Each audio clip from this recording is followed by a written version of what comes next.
Hello my antique loving friends, it's Gregory here with Old Europe Antique Home Furnishings.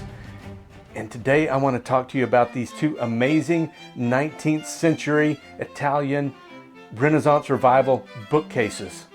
I've also prepared some additional information so that we can put them in the context of when they were made.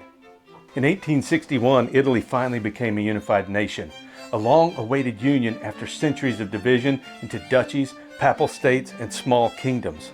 That moment ignited a cultural renaissance of its own. As Giuseppe Verdi's music filled Europe's opera houses, stirring hearts with Aida, Otello, and Nabucco, Italy's craftsmen looked backward in time for inspiration.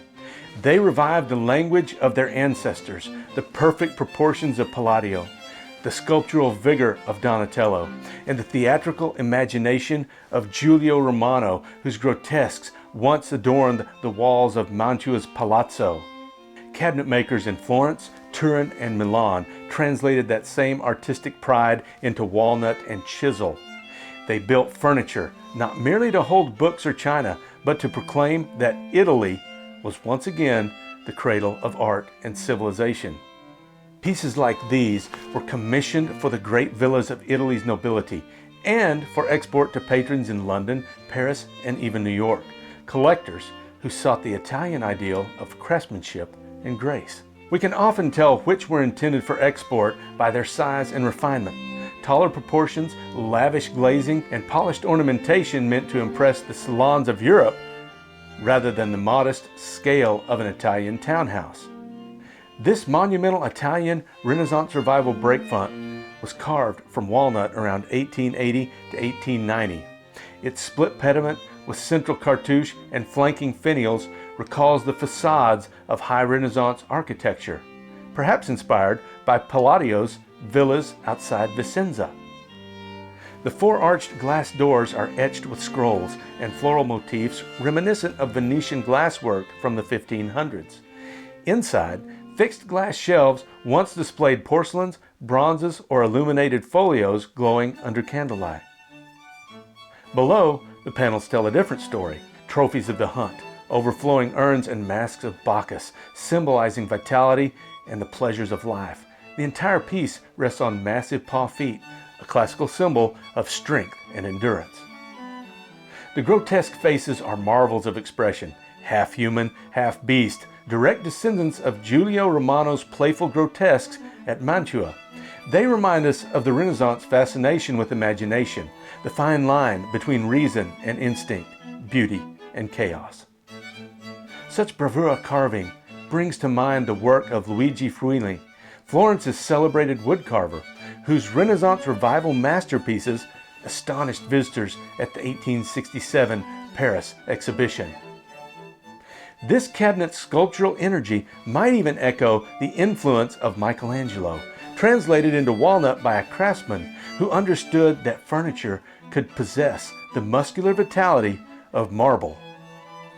Now the second piece, slightly more restrained in spirit, was carved in the same late 19th century period. Its molded cornice and carved frieze with a shell motif evoke calm symmetry. The central arched niche, flanked by dual glazed doors, creates a rhythm that recalls the architectural harmony of Bramantur Alberti, who believed that proportion itself was a moral virtue.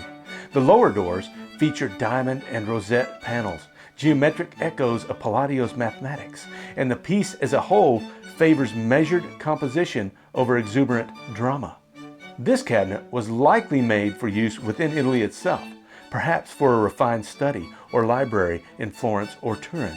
It belongs to the quieter architectural branch of the Renaissance Revival, the kind of furniture that reflected intellect more than ostentation. In northern Italy, master cabinet makers such as Gabriele Capello, known as Il Moncalvo, pioneered this blend of classical restraint and flawless craftsmanship. Traditions that workshops across Turin and Milan continued into the 1880s. The Renaissance Revival in Italy wasn't just a style, it was a symphony of national pride. As Verdi's operas celebrated heroism and unity, Italy's artisans sang their own song in wood and ornament. Each carved leaf, each grotesque face was a note in a larger cultural chorus, proclaiming that Italy had returned to its artistic inheritance. Even abroad, collectors recognized these cabinets as emblems of the Italian spirit, the same spirit that had once produced Donatello's sculptures, Palladio's temples, and Rossini's lyrical grace. These two cabinets capture the soul of the Italian Renaissance revival, one bold and theatrical, the other serene and architectural. They speak to a nation rediscovering itself, translating the art of the Renaissance into the language of the 19th century. These beautiful cabinets were made more than 130 years ago, and today, here they are at Old Europe Antique Home Furnishings. If you're interested in purchasing one or both of these cabinets, please reach out to me at www.oldeuropeantiques.com, where you can find our email and phone information. Also, please don't forget to like the video and subscribe to the channel, as I'll have many more videos about antiques and history coming up in the near future. And we'll see you next time.